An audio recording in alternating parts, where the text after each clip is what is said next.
Центрите за контрола и превенција на болести проценуваат дека од ненамерно труење со јаглерод моноксид неповрзано со пожар годишно во САД умираат најмалку 430 лица. Во неодамнашна трагедија во сојузната држава Мериленд од овој гас без боја и мирис цело 8-члено семејство умрело во сон. Причината заради неплатени сметки им била исклучена струјата и се грееле со генератор.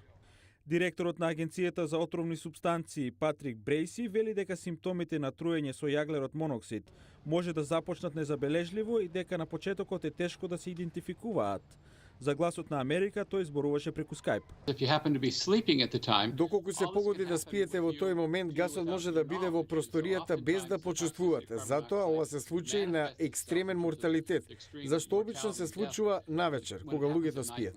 Мобилните генератори кои што работат на гориво се најопасни, бидејќи можат лесно да се постават во некој агол во домот, во гаража, на брод, дури и во шатор. Брейси додава дека најдобар начин за превенција од труење со јаглерод моноксид е едукација за нивна безбедна употреба.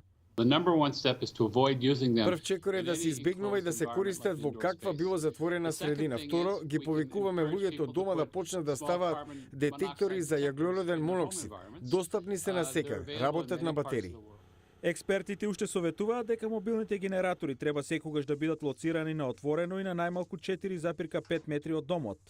Научниците воедно предупредуваат дека долготрајната изложеност на ниско ниво на јаглерод моноксид може да води кон депресија, конфузија и загуба на помнењето.